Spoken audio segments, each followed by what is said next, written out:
Do you like Marvel or Robot Chicken? Or both? This may be the show for you. Let's talk about it.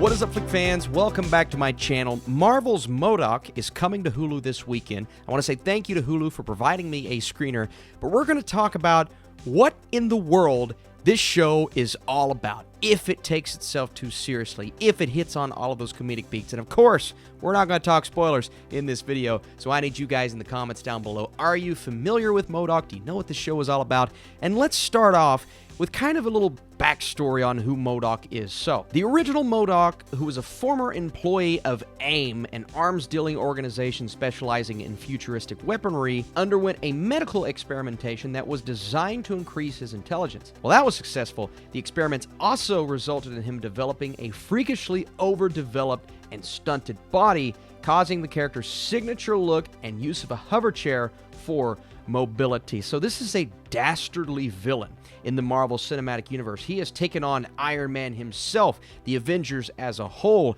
He's honestly a character, and I know the look of the character is a bit out there, but he's one that I would be 100% up for seeing in the Marvel Cinematic Universe.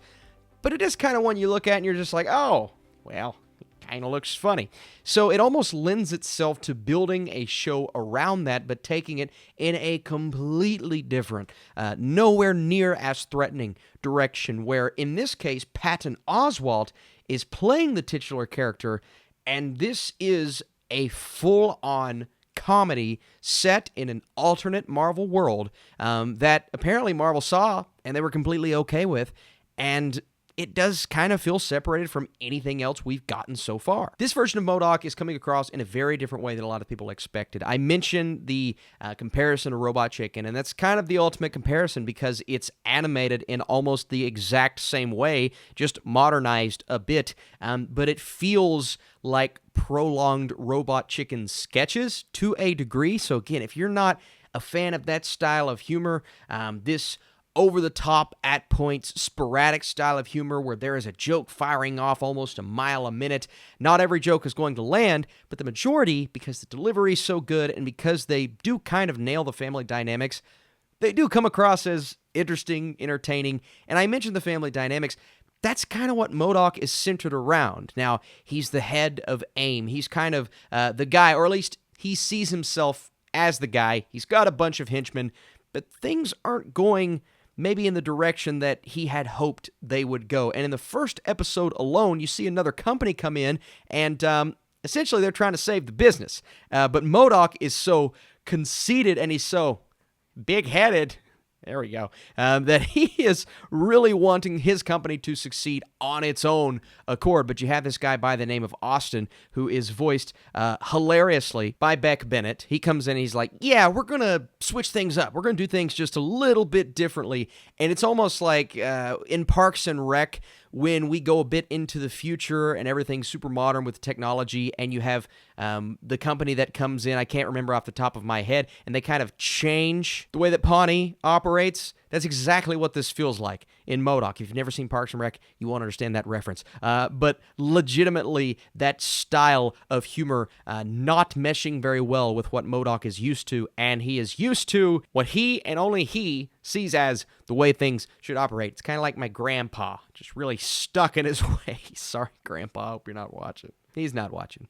He would never watch this. So that causes him to clash with his employees and also this new company, but it also causes him to clash just a little bit with his wife to the degree to where it really starts affecting their marriage, and it starts affecting the relationship with his entire family. And his family, the voice cast is brilliant, by the way. The first name I recognized was Ben Schwartz as his son, who is hilarious. I love how his daughter looks exactly like him. His son looks exactly like his wife. You have Melissa Fumero and Amy Garcia, who plays wife and daughter. And then, of course, this supporting cast from a Bill Hader to a John Hamm to a Nathan Fillion.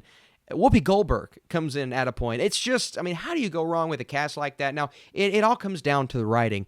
What is going to get strict Marvel fans on board with this show beyond all of the references and characters that pop up? You have an Iron Man, you have references to Captain America's shield, you have some B-level supervillains that come in. At one point, M.O.D.O.K goes in and he's being made fun of.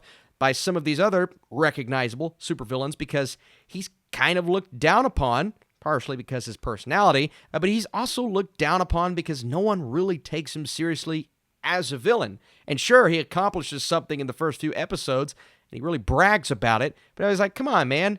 You could steal Captain America's shield. That would be cooler. It's just that kind of Marvel-esque humor, but it also gets a bit dirty and it gets a bit raunchy, and it does get a bit like Adult Swim, this Cartoon Network after dark type humor that you're seeing in a show like Rick and Morty, that you're seeing in some of these more mature Netflix animated shows, and not everyone's going to be on board with that. So here's my biggest thing about this show. If you're not laughing, if you're not finding it funny, and while I didn't really have any hardcore laugh out loud moments throughout, I was giggling and chuckling throughout, and this kind of humor has always appealed to me. I grew up with Adult Swim on in the background late at night. I'm sitting there, Robot Chicken's playing, Family Guy's playing.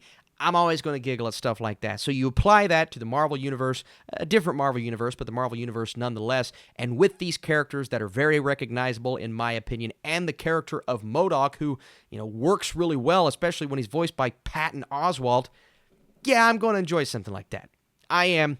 And I did, and I'm not ashamed to say it, and I'm not ashamed to say that I was entertained by the show, even though it may not be exactly what I was expecting. It may not be what you all are expecting. If you want something more serious, and if you're asking, should I watch it? If I want something serious, I would say stray away from it. But if you want a couple of good laughs and some nice Marvel references and some appealing characters, I think MODOK is a very well-rounded character who goes through a lot, and he has his own mentality about things, then I would say give this a go on Hulu. It is definitely a show that's going to find its audience, in my opinion, and I like the fact that Marvel is branching out. It feels refreshing, even though it's familiar. I'd say my biggest issue with this show, beyond a few of the jokes that didn't work, is when it tries to go from so funny and so over the top to more sincere and serious like that, and there's no real transition, and it does feel like it tries to do that one or two times an episode, and I'm just like, I wish they would have maybe stuck to a tone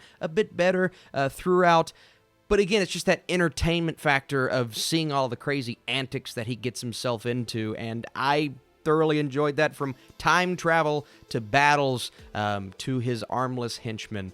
A lot of those moments were really funny. Before I give you guys my score, thanks so much for watching. Be sure to hit that thumbs up for more Marvel content, and stay tuned because we're talking Loki in June.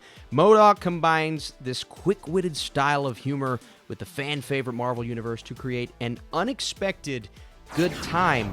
Going to 75% with MODOK. It's just a show that kind of appeals to me in all aspects. Again, there were a couple of things that I took issue with, but overall, for maybe a very specific audience, I think this is a show that's really going to work on Hulu, and it feels different than anything else we have in Marvel right now, so that will work as well. Let me know down below, guys. Do you like the cast? Do you like the concept?